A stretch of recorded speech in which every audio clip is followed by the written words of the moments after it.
On May 17, 2012, Hall County Superior Court, Georgia. A woman sits in the witness stand, tears streaming down her face as she recounts a story of desperate maternal protection. Her name is Stacy Shuck, and she's testifying about why she had her husband murdered. "I thought Richard was hurting my kids," she tells the courtroom, her voice cracking with emotion. "I was molested as a child. I couldn't let it happen to them. I had to protect my babies." The jury listens. Some lean forward. A few nod sympathetically. Here is a mother, they think, driven to the unthinkable to save her children from a monster. For 7 hours, Stacy plays her part perfectly. The grieving widow, the protective mother, the desperate woman who made an impossible choice. She dabs at her tears. She wrings her hands. She speaks of sleepless nights worrying about her sons. I'm in deep with want. But there's one problem with Stacy's performance. One devastating detail she can't escape. One truth that will shatter her entire defense. Her own son, the child she claimed to be protecting, had already told her the truth. Stacy Shuck had orchestrated a murder-for-hire plot on Valentine's Day. She paid $10,000 to have her husband executed in a dark park. She called 911 and played the devastated widow. She sat in interrogation rooms and spun tales of protection and fear. And when prosecutors put her on the stand, she acted innocent, crying, trembling, insisting she was just a mother trying to save her children, until her own son's words destroyed everything. This is the story of how a mother's lie led to murder, and how the truth came from the most unexpected source, the child she claimed to be protecting. But to understand how Stacy Shuck ended up in that courtroom, we have to go back 2 years. Back to February 14, 2010, Valentine's Day, the day she put her plan into motion. At 9:30 p.m., a frantic 911 call came into Hall County Dispatch. A woman was screaming, hysterical, barely able to form words. "Oh my God, please, I need help right now! He's been shot! He is dead!" When deputies arrived at Belton Bridge Park, a secluded, heavily wooded area in Lula, Georgia, they found a gruesome scene. 46-year-old Richard Kevin Shuck was lying dead on the ground beside his white pickup truck.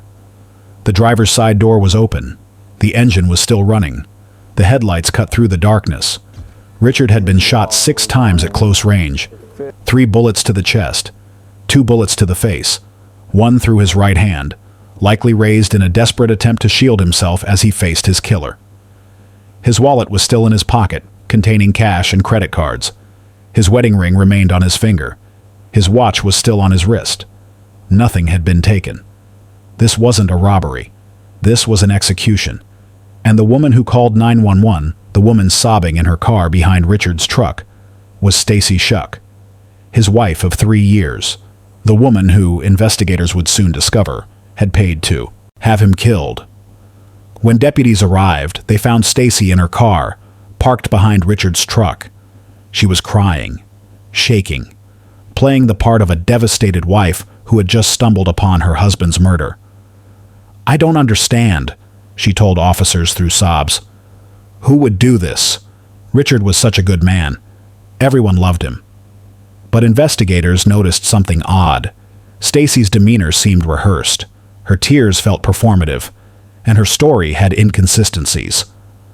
Hours later, in the interrogation room at the Hall County Sheriff's Office, Stacy continued her performance. She was distraught, yes, but something didn't sit right with detectives.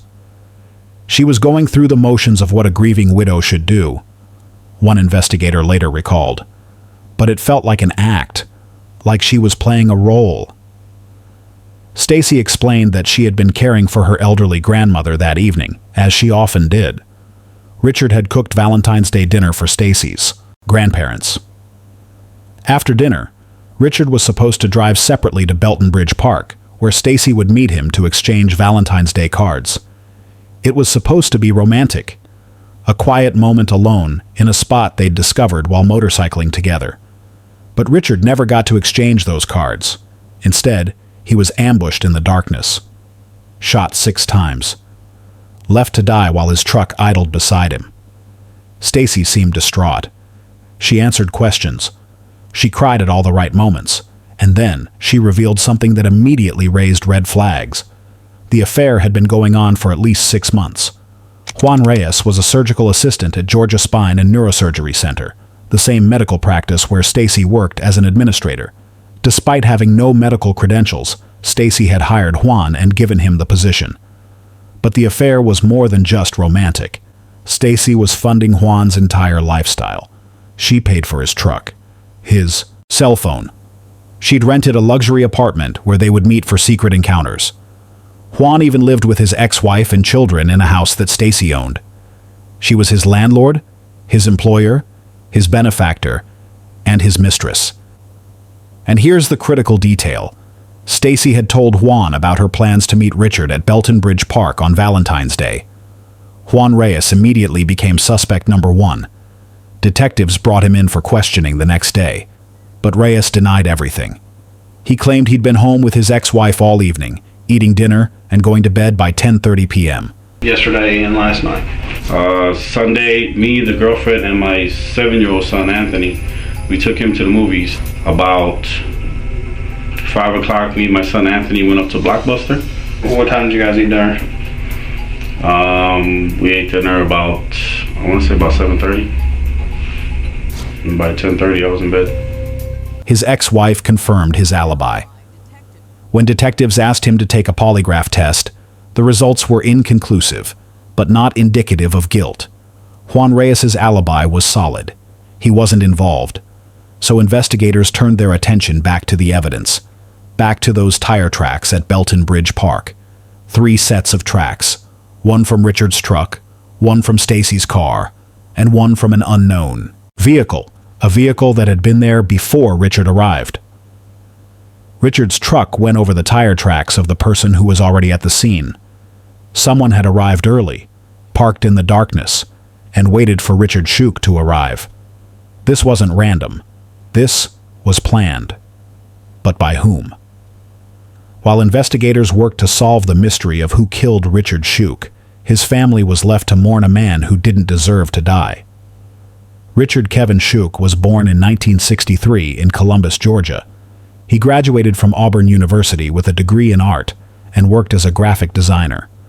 But Richard was more than his career. He was a man who lived life with infectious enthusiasm and boundless energy. He was a hot air balloon enthusiast who loved soaring above the Georgia landscape. He rode motorcycles through the North Georgia mountains. He painted murals. He designed posters for community organizations. He was the guy who would drop everything to help a friend fix a broken appliance or paint a room. But Richard's greatest joy came from being a father. When he married Stacy Morgan in September 2007, she came with 3 sons from previous marriages, ages 7, 12, and 14. Richard didn't just accept these boys, he fell in love with them.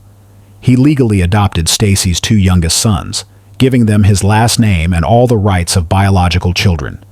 He became their Cub Scout den leader, taking them camping and teaching them outdoor skills. He painted one son's bedroom with an elaborate Finding Nemo theme, spending weeks making it perfect. Richard treated those boys like they were his own flesh and blood, a friend recalled. He was at every Cub Scout meeting, every school event. He was the dad they needed. By all outward appearances, Richard and Stacy had built a happy blended family. Richard worked as a facilities manager at Gwinnett Medical Center. Stacy was the breadwinner, managing a large medical practice. They took family motorcycle trips. They ran Cub Scout camps together. But beneath the surface, Stacy Schuch had secrets, dangerous secrets. And Richard had no idea that the woman he loved was already planning his execution. For weeks, the investigation went nowhere. Detectives had tire tracks but no vehicle. They had a widow with a suspicious demeanor and a boyfriend with a solid alibi. And they had a victim who, by all accounts, had no enemies. Richard Schuch was beloved, a Boy Scout leader, a devoted father, a helpful neighbor. Who would want him dead? Days turned into weeks. February became March. Richard's family held a funeral. They mourned. They waited for answers. And investigators kept digging, knowing that somewhere in the evidence was a clue they'd missed. Then, on March 24, 2010, More than 5 weeks after the murder, investigators made a breakthrough that would crack the case wide open. Investigators obtained a court order for what's called a tower dump. Records of every phone call that connected to the cell tower closest to Belton Bridge Park on the night of February 14th. It was a massive undertaking. Thousands of calls, thousands of numbers, but buried in that data was something that changed everything.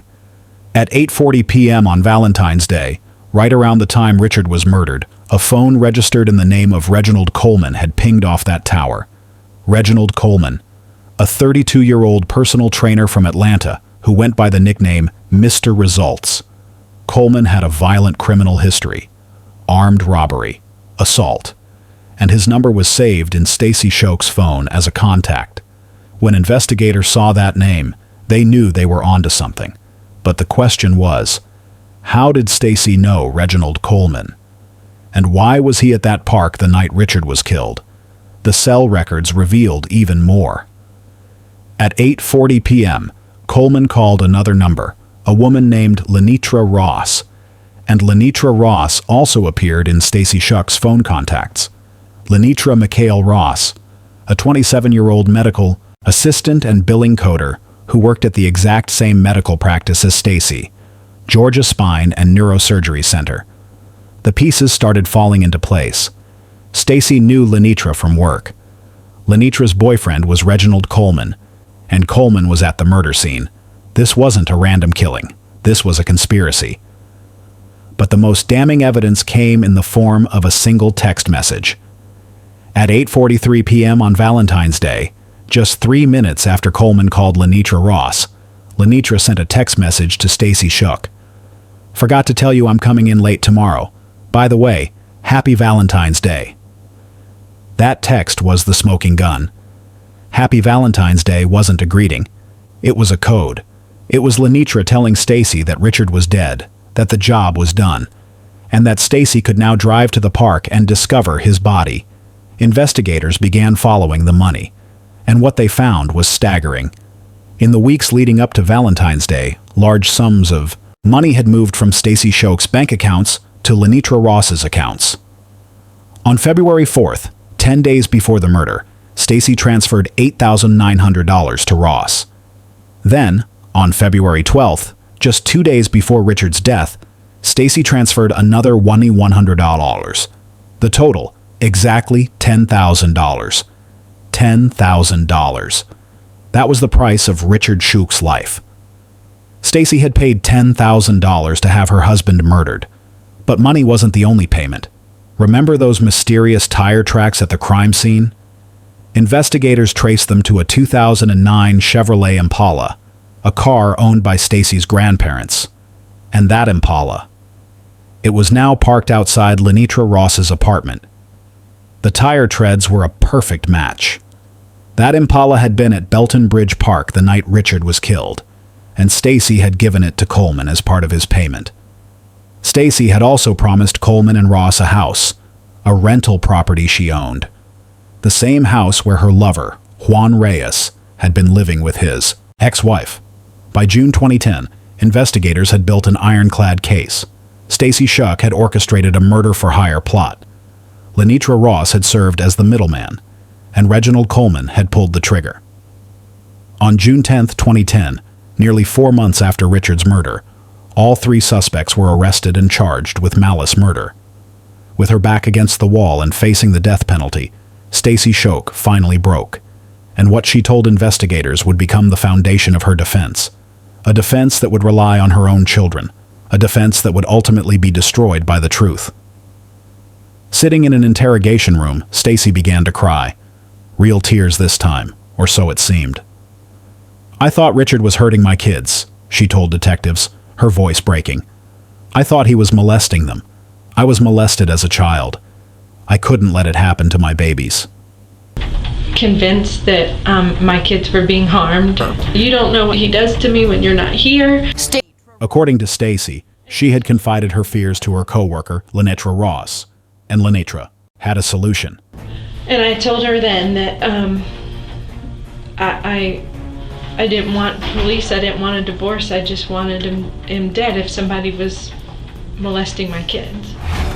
Lenitra told me, I know someone who can help. Reggie. That's what he does on the side. He does jobs. And I said, jobs? What do you mean? And she said, you know, jobs. If you need someone taken care of. Really? And she was like, yeah, that's what he did. That's what he does. That's how he supplements his income. You know, he does jobs. On January 18th, 2010, less than a month before Valentine's Day, Stacy met with Lenitra Ross and Reginald Coleman at Coleman's apartment to plan the murder. Coleman asked how much she was willing to pay. They settled on $10,000 in cash, plus the Chevrolet Impala, plus the rental house. Lenitra suggested the murder should take place in a secluded area. Stacy immediately thought of Belton Bridge Park, a romantic spot she and Richard had discovered on their motorcycle rides. The plan was simple. Stacy would lure Richard to the park under the guise of exchanging Valentine's Day cards. Coleman would arrive early, hide in the darkness, and shoot Richard when he got out of his truck. Then, Coleman would take Richard's belongings to make it look like a robbery. Stacy gave Coleman $600 to buy a gun. Then she transferred the money to Lenitra's account in 2 installments, $900 first, then another $100 before Valentine's Day. On Valentine's Day itself, everything went according to plan, with one exception that infuriated Stacy. I told Reggie I didn't want Richard to suffer, Stacy said, her voice trembling. I said, just one shot to the head, quick. I don't want him to see anything. But when I got to the park, he'd shot him 6 times. 6 times. That wasn't what we agreed on.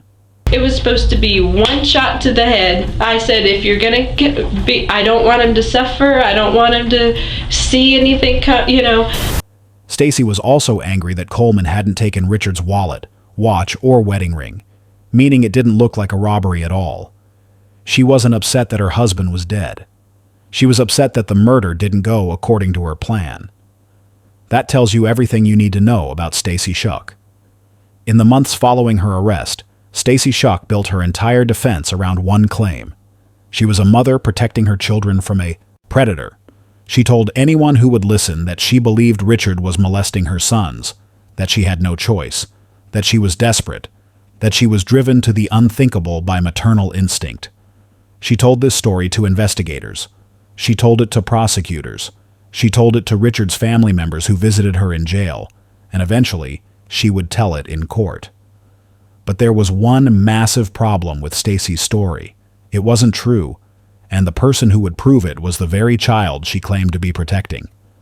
After Stacy's arrest, investigators interviewed her sons, all 3 of them, and what they revealed destroyed Stacy's defense completely.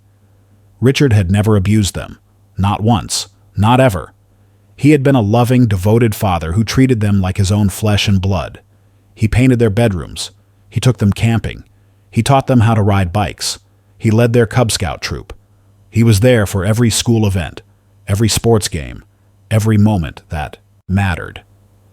And according to Stacy herself, in her own testimony, after she explained to her 14-year-old son why she'd had Richard killed, the boy said something that would haunt this case forever. "I'm sorry I exaggerated, Mom," the boy told her. "I'm sorry I said those things.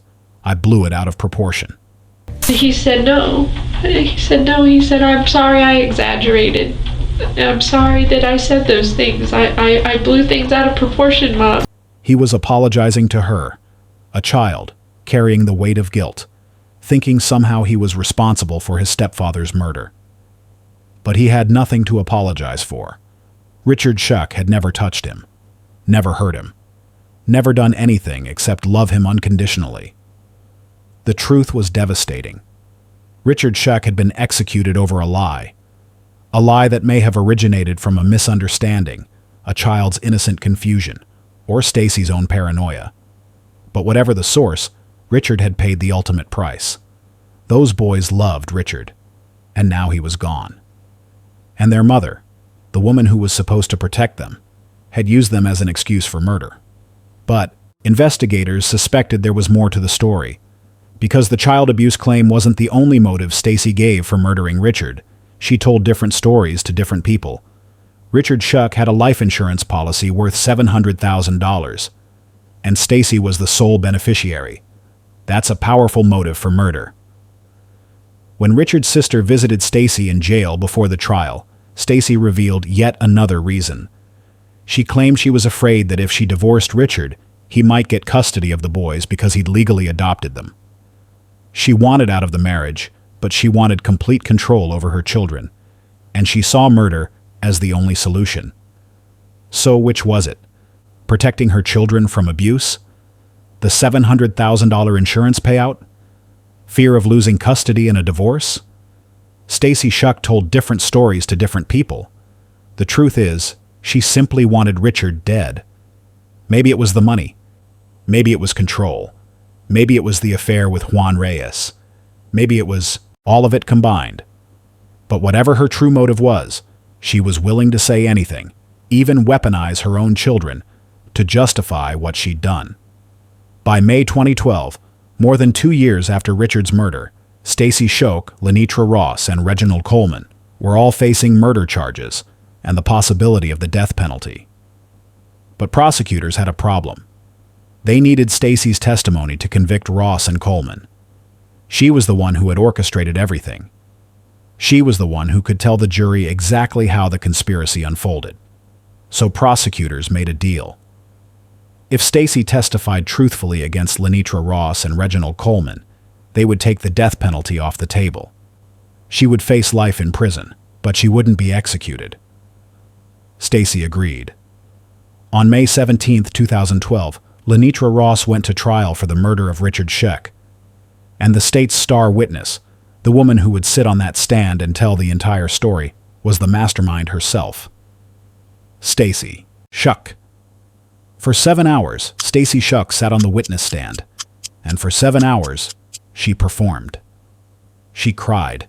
She trembled. She played the role of desperate mother driven to an impossible choice.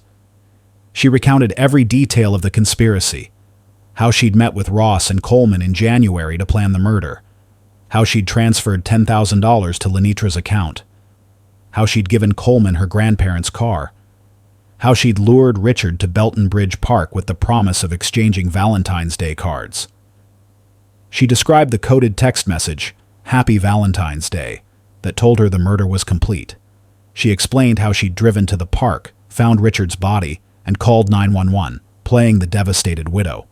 But throughout her testimony, Stacy kept returning to the same theme. She was protecting her children. She believed Richard was a predator. She had no choice. She was a mother doing what mothers do, protecting her babies at any cost. Some jurors leaned forward, listening intently. A few seemed sympathetic. Here was a woman, they thought, driven to the unthinkable by desperation. But then prosecutors stood up for cross-examination, and they tore Stacy's story apart, piece by piece. They presented evidence that Stacy's own son had told her Richard never abused him. They showed the jury bank records proving the $10,000 payment. They displayed the text messages, the phone records, the tire track evidence.